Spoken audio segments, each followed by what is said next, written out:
Good evening, ladies and gentlemen, and welcome to another episode of Oxnard Live. I'm your host, Daniel Chavez Jr. Anytime a police chief or department head retires, the city manager has the decision to hire someone from the outside or hire someone from the inside and promote them from the ranks. Well, lucky for us, our city manager, Alex Nguyen, promoted from within our department, keeping true to Oxnard's values. After Chief Scott Whitney announced his retirement, the speculations did go around who would be the next police chief. Well, lucky for us, we have Assistant Chief, who is now the new police chief, Jason Benitez, joining us as we talk about the plans for the department moving forward, the challenges, and how he soon became the top law enforcement official of the department in the city. So, ladies and gentlemen, please join me in welcoming Police Chief Jason Benitez. Good afternoon, Daniel. How are you? Well, Chief, thank you for joining me. I know you're probably super busy, dealing with a lot of more challenges, or not challenges, but a lot more tasks as chief versus the assistant chief of police. Yeah, it's busy in a number of ways. It's busy in a different way than it was as an assistant chief, and that's kind of like what I've experienced. And I think when we talked a few weeks ago, it was kind of in a transition period, and that's where everything is very busy, just dealing with the logistics of the transition, swearing in ceremonies and all that all those things that go into it, changing letterhead, changing cards. So we're kind of getting past that, and now I'm able to kind of start moving into the next phase, which is which we'll talk a little bit about today, some of the things we have going on at our department. Yeah, I could imagine, you've had the same letterhead, business cards, everything for, I believe, 16 years as assistant police chief. Actually, 14 years as an assistant chief, and then 3 years before that as a commander. So kind of a long stretch. It's quite a while to be in that position, but I think that actually better prepared me for this job. It seemed just kind of like a very natural transition. Now, I may get some good vibes from this. I may get some negative vibes on this, but me personally, out of you, Scott, and Eric, I always saw you as like the quiet one out of the group. And I don't know if that's true, but for me personally, I always saw you as the quiet one. So this gives me a great opportunity and sure for the public to also try to get to know who you are as the new police chief. So what brought you first to actually get to decide to join the Oxnard Police Department? And then we'll start from there.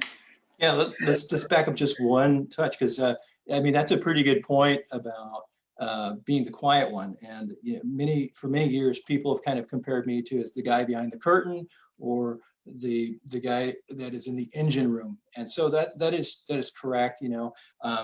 I tend to have a different style, and as we all do. And I would say that I would agree with some that, or actually, I would say I would kind of classify myself as a little bit of an introverted extrovert, or an extroverted introvert, whatever you call it. But sometimes I get going on things, and I won't be quiet. So if I start rambling, please let me know. But yeah, that has been my role, and kind of as a second in command, you are kind of the person behind the spokesperson for the department, which is the chief, and that is exactly what my role is now. Awesome. So, what brought you to the department? What motivated you to say, I want to be in law enforcement and I want Oxnard PD to be that home? Little story behind that. So rewind back to 1992, and I had just graduated from UCLA, and I was leaving college, and I was kind of debating what it was I wanted to do for a career. And I was a history major in college, and I had considered basically three different career paths. And the first was to actually continue with graduate work in history. and with perhaps, becoming entering education or taking that route. The other thought was to go to law school.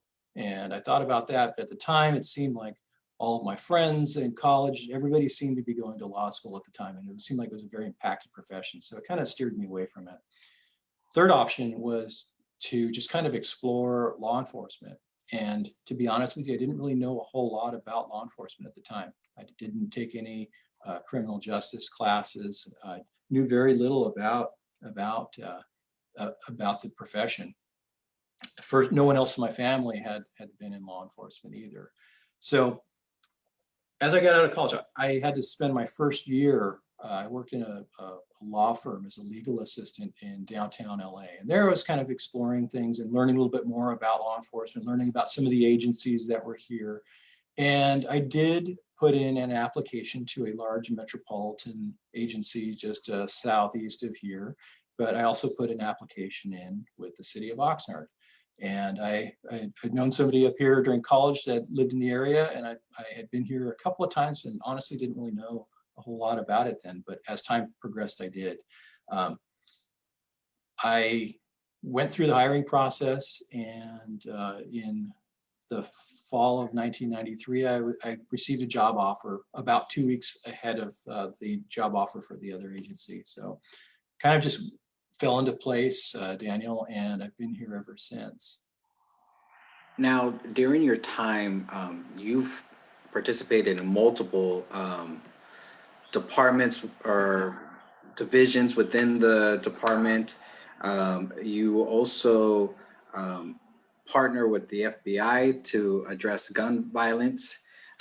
So tell us a little bit about the different departments that you participated in, the divisions, and a couple of the projects that you participated in while in those divisions. Okay.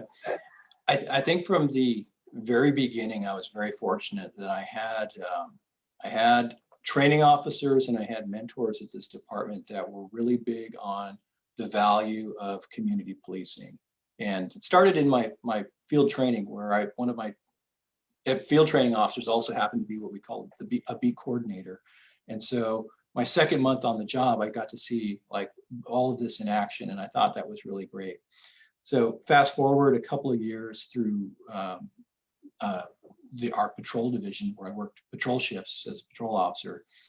Had an opportunity, I'd say it was 1997, to be one of 3 officers to open up a storefront in downtown Oxnard. And for those of you that can remember, it's at the old Bank of A. Levy building at 5th and A. On the A Street side, there was a small storefront there where we worked out of. And our job was to help get downtown ready for it becoming what we now call the Central Business District. So that was part of my assignment back then. Very enjoyable. Worked on a bicycle probably 75% of the time, and notice the difference between that and working in a car is that you get out and you get to talk to people, you get to talk to the business owners there, you get to know people, you see the same people all the time. And that's one of the big benefits of community policing assignments, is that you get to know the community in your area that you are working with, working for, that you're serving. And so that was probably that was a very, very enjoyable assignment.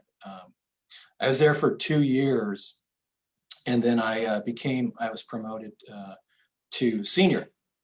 And with that came becoming back then a beat coordinator. And so I got to work in a beat that I really enjoyed working in as a patrol officer, which was kind of the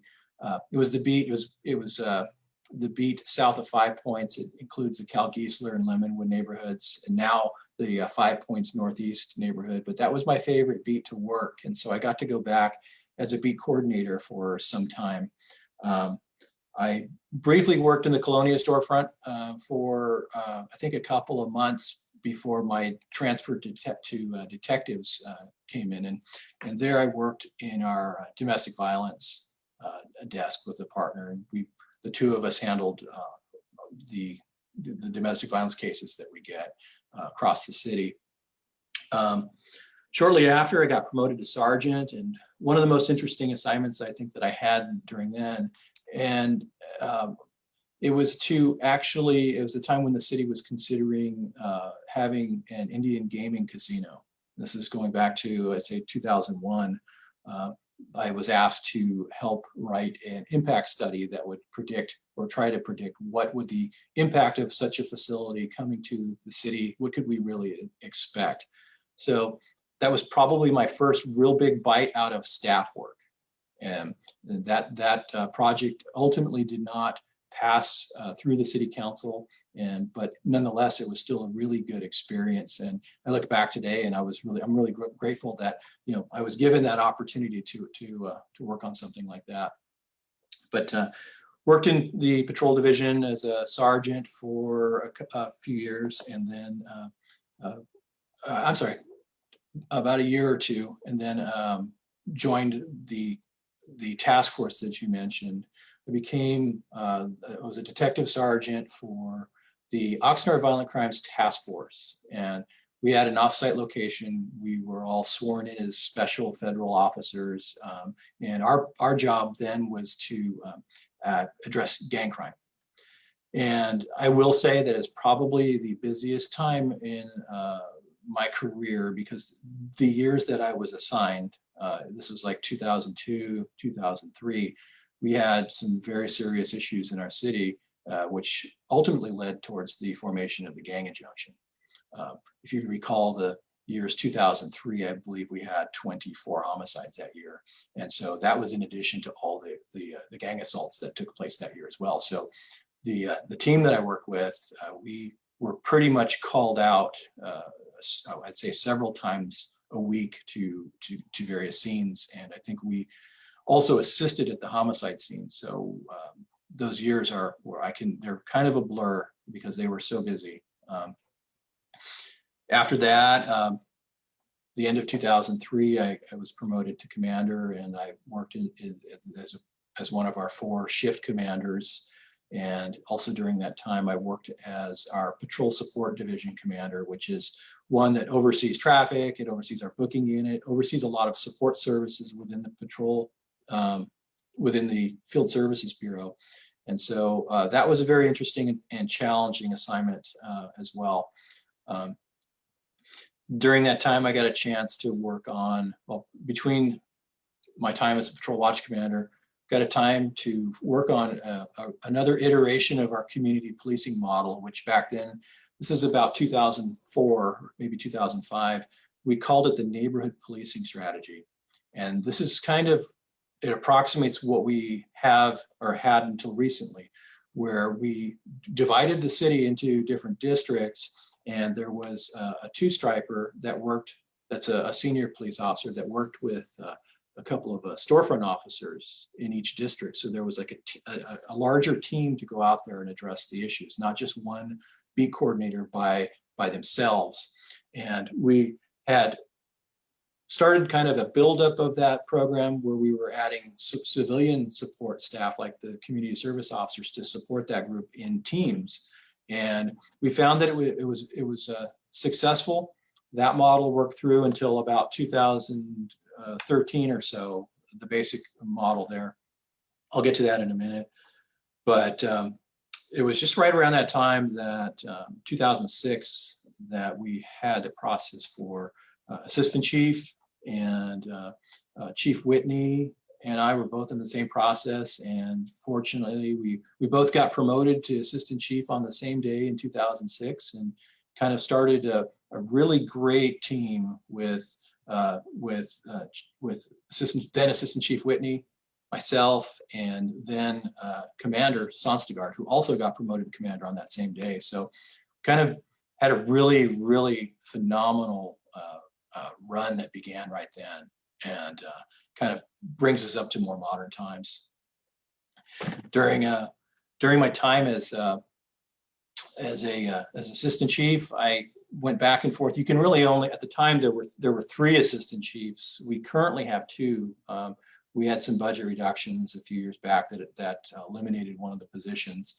So Scott and I were the assistant chiefs, and he had field services at one point, and I had two bureaus, which is detectives, our investigative service bureau, as well as our support services bureau. And that includes records and property, those types of functions. The business office, back then we had an IT division actually assigned to PD, includes professional standards, which is internal affairs, hiring, training. So a lot of those support services.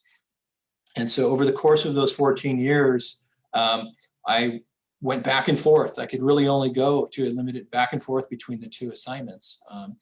I did manage to get a pretty significant amount of time as our field services chief. I did about 6.5 years as that. And typical rotations are about 3 years before we switch. Managed to stay in that position for some time. We went through a lot of challenges during those years, 2012, 2014, 2015, very, very challenging years here for the city, for the police department. And then at the beginning of 2019, I went back to the investigative services, support services spot again. So, and it was from there I came into this position.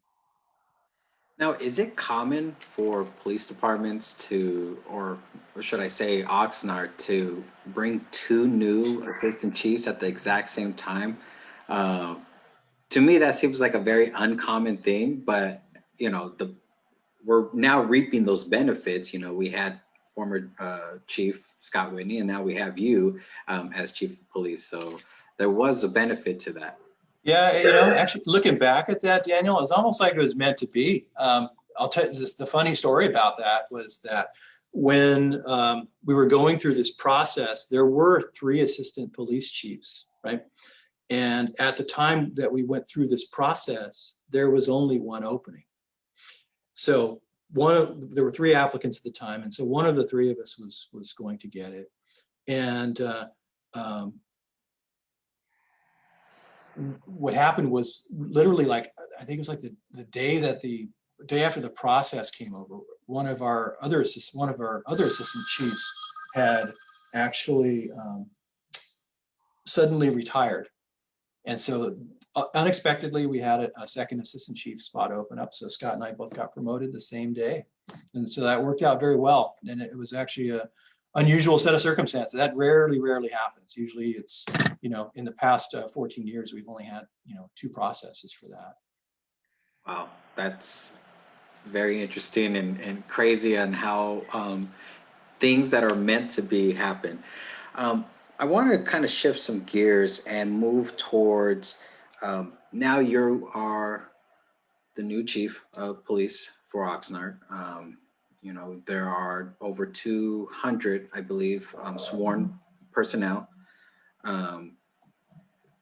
The largest department, I believe, as far as cities go in the county. There were a lot of community policing policies that came under Chief Whitney.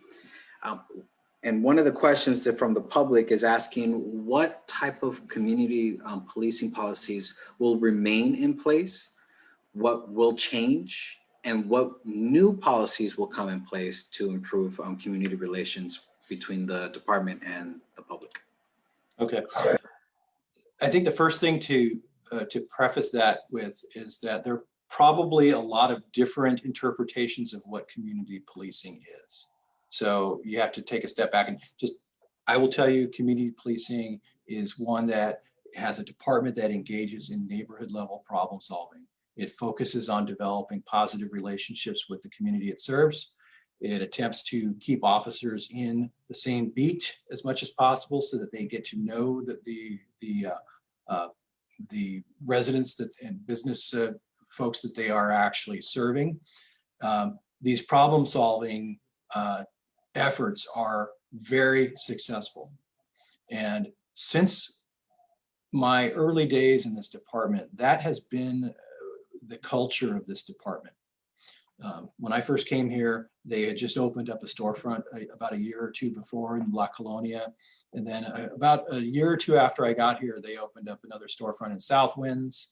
And that is community policing, when you are putting the resources that work specifically to help a neighborhood, to help solve all kinds of problems. So that has been a big part of what I believe in terms of what this department should be doing. I mentioned earlier, back in 2004, I was part of the redesigning of the current, of what is very close to the current model of our community policing efforts. So fast forward to 2016, fast forward to about 2014, 2015. We had some staffing issues and we had to scale those resources back a little bit, and then return some staff back to the patrol division. And that's a step backwards. Well, 2016 came along and our staffing picture started to improve again. And so as a result, we were able to launch what we currently call the Neighborhood Policing Team. I'll just call it the NPT. And that was different in the other sense of the other policing model, is that typically we have B coordinators. And in the past, the B coordinator was a two-striper, a senior police officer. What we did with this time, we decided to mix it up. We made the B coordinator a police officer too, a police officer. And we made it a competitive assignment. And part of this is that this is something, working assignments like this, along with some other ones as well, very well lend to a path to promotion. And they are good assignments to have. And you need, if you want to advance in the organization, you need to show that you have some capacity to practice neighborhood problem solving, community policing skills. So this team was actually highly successful. And I'm very proud of what they have managed to accomplish in the years 2016 through 2020. I don't know if you've looked back at the history of our crime rates. And so from 2012 to 2015, we actually had increasing crime rates. The trend went back up. And coincidentally, with the deployment of the neighborhood policing team over the next 4 years, those crime rates went right back down. And we had them out there taking care of a lot of neighborhood problems, working with our communities. A lot of community engagement was taking place. And I think that lends towards what helps drive the crime rate down. They were also doing prevention work. They were addressing crimes out there that try to deter crimes from happening. And it could be something so simple as going to a neighborhood and placing flyers on vehicles, reminding people to lock their cars. Or if you see garages open or something, they would go to the door, knock on the door, talk to the resident about, what could happen if they do that. We saw our crime rates go down. So fast forward to last year, when the city started having a little bit more issues with its budget, we had to make some reductions. So we had to pull a portion of those resources back to patrol shifts. Admittedly, that is a step back, but we had to do it. And I'd much rather do something like that and then regrow it back than lose positions. So where we are today is that we have a portion of our neighborhood policing team is still at work, but what I believe is a very, very, very necessary priority for our department is to start building those resources back up and detaching those resources from patrol so they can go back out and do neighborhood problem solving. That's kind of phase one. It will be very difficult for us to do this like in one flip of the switch. We don't have the staffing right now to do that. So I'll talk about that in a minute. But phase two of that would be once that element is back out in there, I do want to see us going back towards reopening some of the community drop-in centers that we've had in some of our neighborhoods. And I'm specifically talking about La Colonia. I'm talking about Southwinds neighborhood. And if we identify another neighborhood that has a compelling need that can benefit from having officers working in that beat every day, as community policing officers, that's where we want to go. That's where we need to go. I want to ask you about that, about the department, because yes, I first started getting involved in the city back in 2015. I saw the challenges with the budget. Multiple departments across the board were losing positions. Positions weren't being filled. They were just being right out eliminated.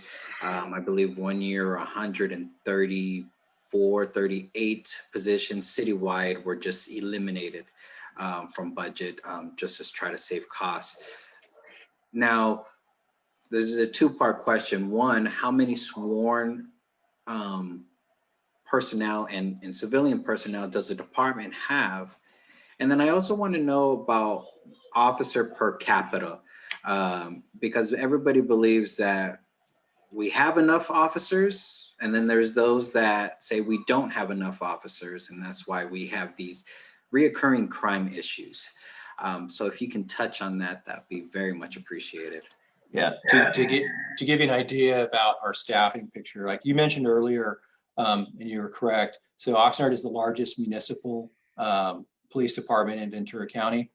And comparatively, you look at other cities in California, and Oxnard ranks about 20th in overall size in California. And it sometimes it's 20, 21, sometimes it's 19, but some other comparable cities like Fontana are very close in size to us.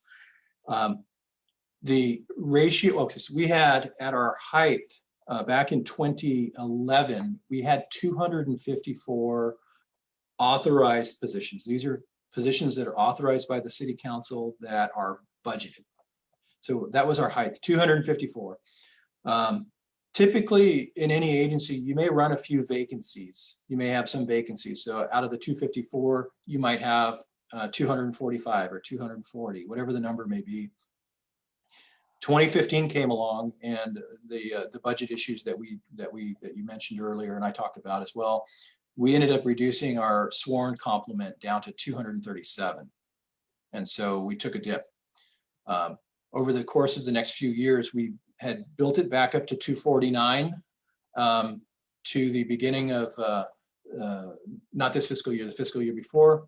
Actually, when we went into fiscal year 2021, we went from 249 back to 238 with a reduction of 11 sworn positions just for this fiscal year. And that's partly what precipitated our need to bring some of those community policing resources back to patrol, because we didn't have the budget to, we needed to save money, we need to save overtime. So we're at 238 authorized sworn positions right now. We have, I believe it's 122 civilian positions that provide a variety of functions: dispatchers, our traffic service assistants, our records tech, people that work in the property room, our community service officers, our booking. We have a booking staff that actually transport our arrestees for the officers to save them time. So those are some very valuable services that we have. We have some that perform a variety of functions. So with that, when you take a look at the 238 number that I mentioned, we're currently running with 23 sworn vacancies. So you look back, so that puts us down to 215 actually officer positions that are filled. Then you subtract officers that are in the academy, and you also subtract the officers that are out on long-term injury, which there are a number of those officers that are out on long-term leave. Next thing you know, you're hovering kind of around 200 or possibly even below that. So that's what is actually working. And so those are the officers that you have to staff your patrol shifts with, that have to work detective assignments, et cetera, et cetera. But when you look at terms of population ratios, I'm not doing the math in my head at the moment, just offhand. We're at about, I believe, 1.14 officers per 1,000 Oxnard residents. So how does that compare? Well, that compares the Department of Justice. If you go to their website, they talk about full-time officer employees across the country, and they break it down by city size, and they also break it down by region. If you look at the West Coast region for cities of population between 100,000 and 249,999, that's where Oxnard falls, because our population is just about 210,000 residents. The average for the West Coast region is about 1.2 per 1,000 residents. And so we're slightly below that. We're like I mentioned, 1.4, 1.15 is the approximate ratio where we stand today. So it would take us to get back up to restore positions as well as fill them in order to have a comparable rate to other agencies. But the other thing to say with that is that's kind of a very basic metric, is that there are a lot of other characteristics about different cities that may necessitate more officers or less officers. And we periodically do comparisons to similar sized cities, and sometimes there's a very wide variation in their ratios as well. Some agencies may have an air unit, or some agencies may actually be responsible for an airport, so those numbers actually look higher. But I think it is safe to say that we would like to eventually restore our workforce up to 254. We can do a lot of things with that. We can do a lot more things with that. So. Okay, shifting gears again. I want to talk about a few of the department's challenges. As we know, Oxnard has its fair share of challenges, and no department is free from those challenges. But specifically, we saw last year the George Floyd thing and the distrust that the public has in law enforcement. There was a period of Oxnard's history where there was a lot of distrust in law enforcement. So the department has been working very, very hard to change that. What do you see as the challenges, and then your thoughts about what occurred last year as well? Starting off with what occurred last year, what we saw happen in Minneapolis was inexcusable. It should not have happened, but this should not have also happened in a number of other cities over the years. And California law enforcement, I will say very generally, is relatively, has, I think, some different training standards that I think lend towards things being better here. Post gives us certain rules that we have to follow, and we do have a lot of training requirements that we have to follow. But more specifically, bring it on home, and let's talk about Oxnard. Ever since I've been here, this department has had a very, very strong reputation when you compare it to law enforcement agencies in general, as being progressive, as being forward thinking. I mentioned that it values community policing and neighborhood problem solving. It values partnerships with the community groups. A big thing that I think is also very important, it gives access to our community. Your chief's office, we get calls from residents. We take those calls, we return those calls. We have a chief's advisory board that brings concerns and information from the community to us. We get answers for them before they become bigger problems. And then we share information with those board members so they can in turn share that with their constituents and their community members. Having all these things in place for so long, it's become part of our agency culture.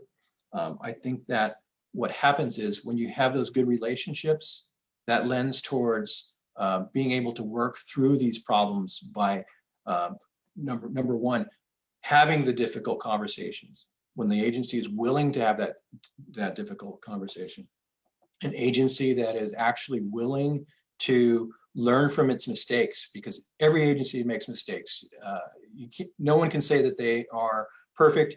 We have humans working here. We have humans that work very difficult jobs that have to make split-second decisions. So when we do make a mistake, we do not hide from the truth. We do everything we can to address it, to correct it, and then move on.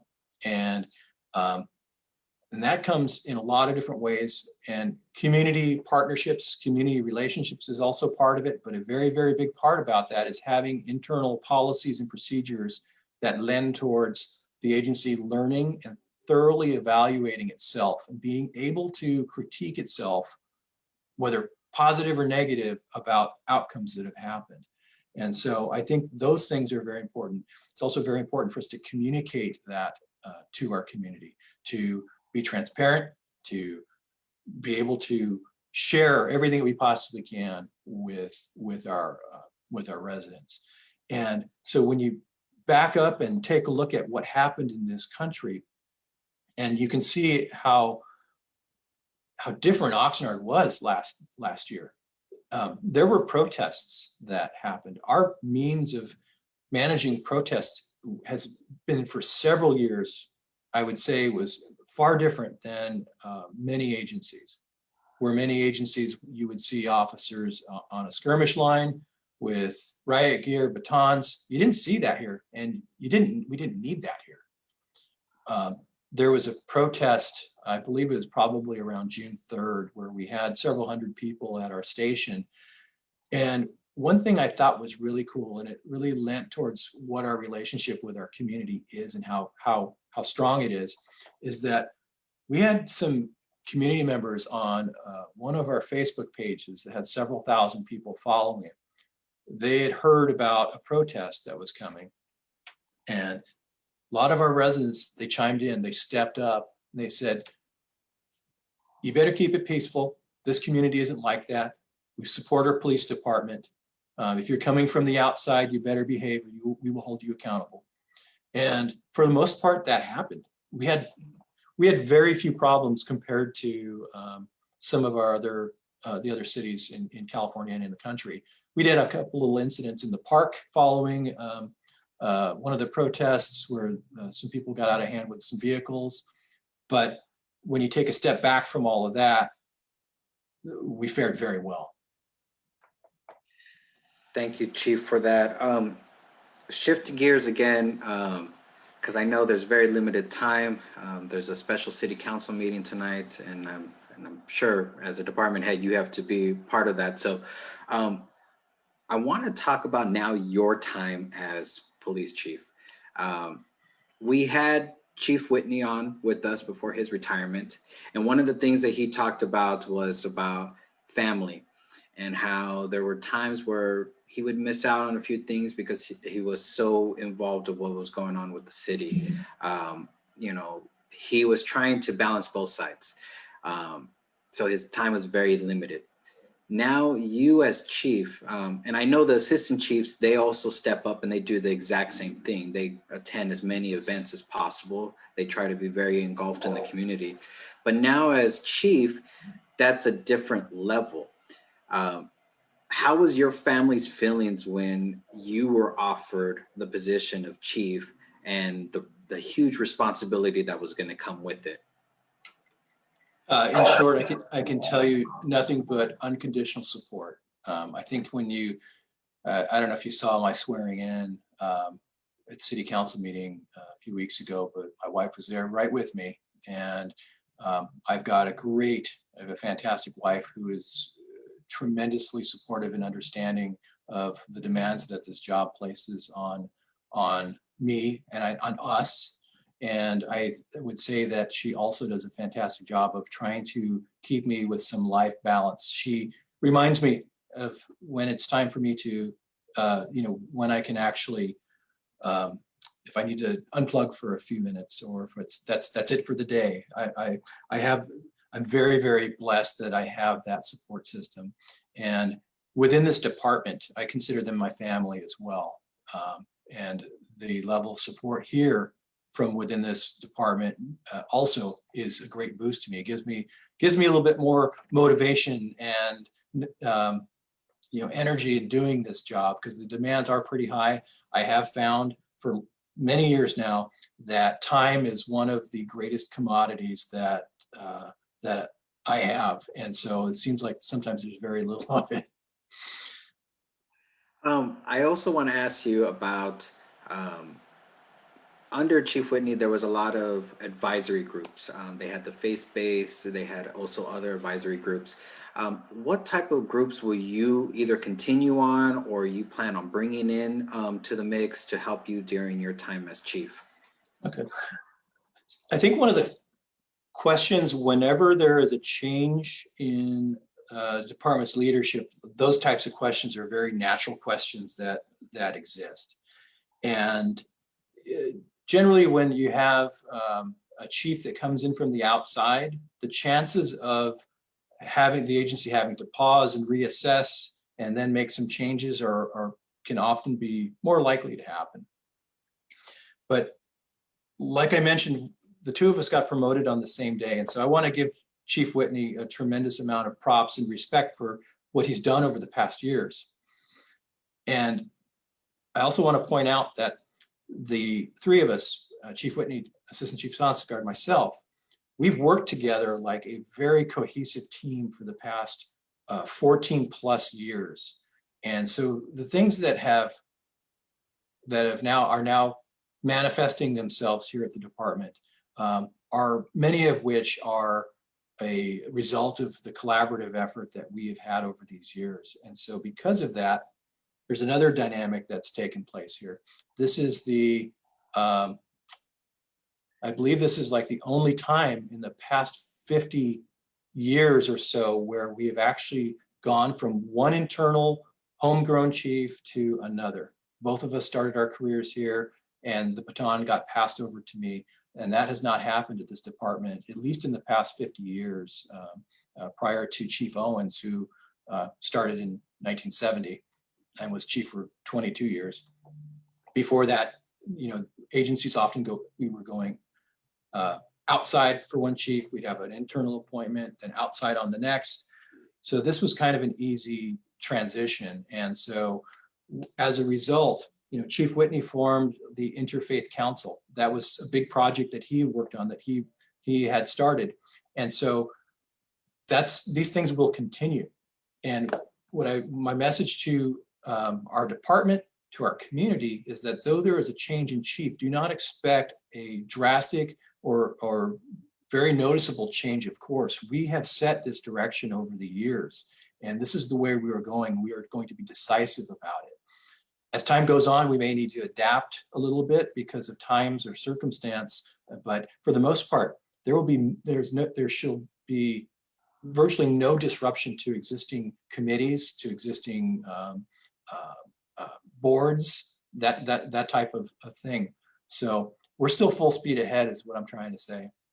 I have been taking the past several weeks to actually have one-on-one meetings with, made it a goal to meet with all the members of the Interfaith Council, with the members of our Chiefs Advisory Board, as well as I've now started with going through meetings with our INCO neighborhood chairpersons. And I'm hoping by the end of next month, I can get through, I think there's over 50 of them. I've had about 5 of them so far in the past couple of weeks, to actually talk to these groups and say exactly what I'm saying to you right now, is that we are still full speed ahead.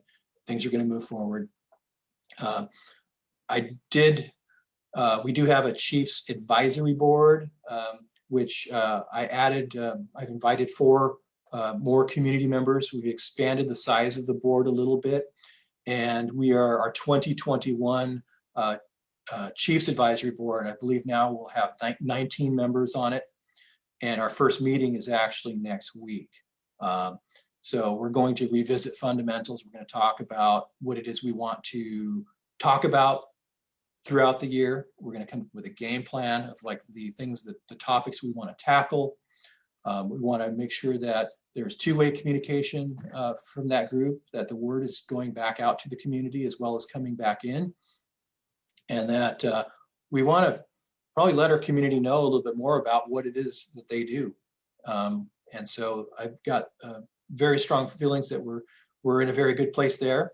Our Interfaith Council, prior to me becoming the chief, I didn't have as much contact as obviously as Chief Whitney, but I can tell you it is a fantastic group of faith leaders in our community, and the chemistry is phenomenal. I see a lot of good being done there.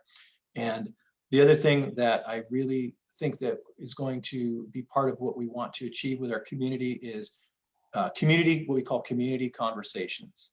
And we are going to embark on a very ambitious number of conversations over the next few years with a variety of community groups. And you may have heard us say this before, that we will have a conversation with any group that wants to get together for a productive discussion. We'll be there. And so we're in the process now of beginning to set up some of these meetings with various groups. But more importantly, we don't want to meet just to meet. We want to meet to discuss very specific things that they are interested about, that they want to learn more about, or things that we would like to learn more about. So those are some of the things that we have going in terms of the community engagement. Obviously, COVID has had a major impact on our community engagement priority, but we just had to adapt it. And as a result, the chiefs here, myself, Assistant Chief Sonskar Schattinger, our commanders, we're now kind of in the virtual environment like we are now. And can tell you in the past 4 weeks, I've probably had several dozen meetings with community members to talk about the things like we're mentioning today. So I'm really looking forward to that. I think there's pros and cons when you're dealing with virtual meetings like this, because you could knock out probably 12 meetings and never leave your office one time, but it's that interaction with people, being able to be face to face, be able to have that handshake, that for me, and I'm sure for you, it makes the world of difference at times. I do want to read a quick comment from someone who's viewing, Kim, and it's just in part that in regards to the protest that occurred last year, she witnessed the respect and the kindness that OPD demonstrated. She believes that OPD has its pulse on the community and understands the family values of the community. So thank you, Kim. And again, that was just in part of that comment, but thank you for that. I'm pretty sure the department loves to hear those types of things. And again, it's something that the department has been working on for a long time. Now, as also becoming the new chief, you actually had to fill your old position as assistant police chief. And it was announced last week that Denise, and I hope I don't butcher her last name too much, but Schattinger, Schattinger, is the first female assistant police chief in the department's history. And she comes with a huge list of accomplishments during her time in the department. Can you share a little bit about how that came about to her ultimately receiving that position? Yeah, I've worked with Denise. She's been here since, I believe she started here in 1996, early 1996. And during that time here, she's been one of those persons who has taken every opportunity to learn through the assignments that she's worked. One particularly strength that she has is that she has had a reputation for taking on difficult assignments and projects and getting them done well. And so her assignment history is very strong, and it lends towards what we need in an assistant chief now. And when you become an assistant chief, you have to be prepared to jump right into that role.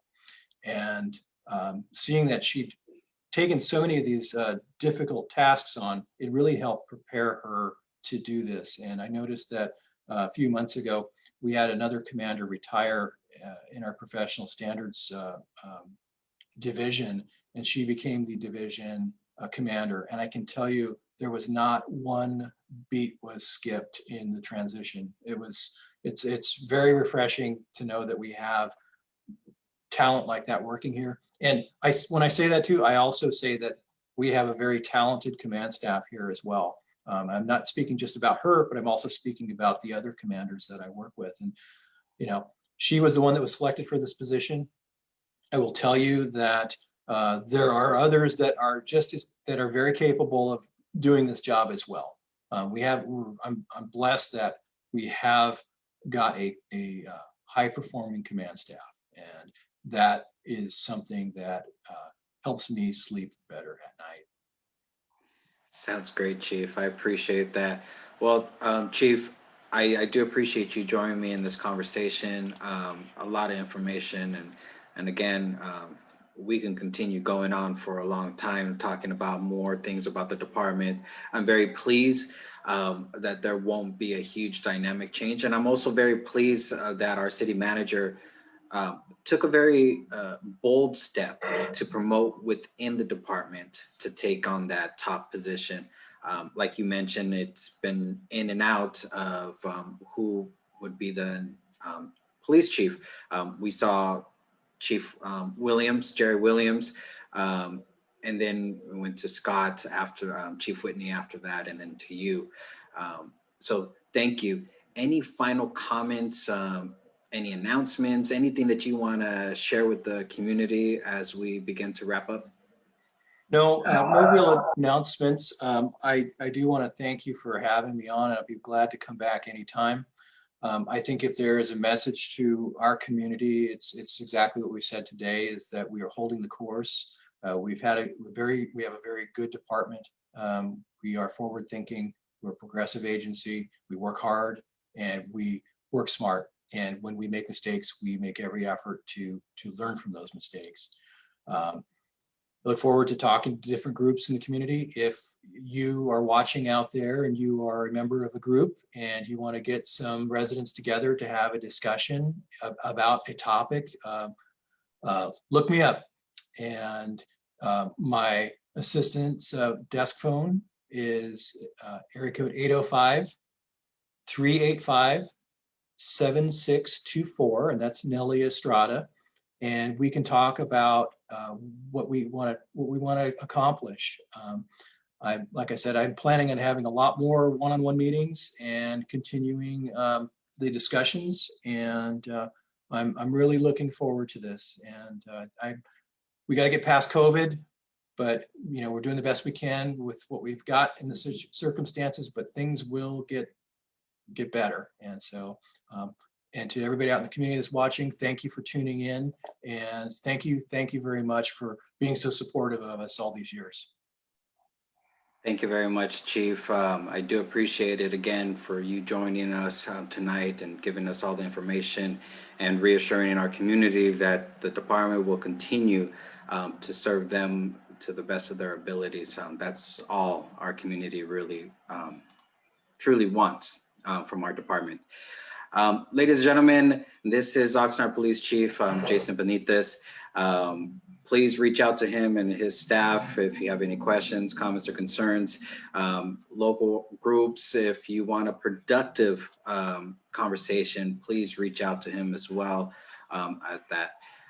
Be sure to join us next week right here on Oxnard Live as we continue our conversation with Farron Dozier, who we had on the show last year. We'll be talking about community and how we move forward as a community after the George Floyd. That's right here on Oxnard Live, all live and 100% real. Thank you all again for watching, and thank you, Chief, again. Have a great night.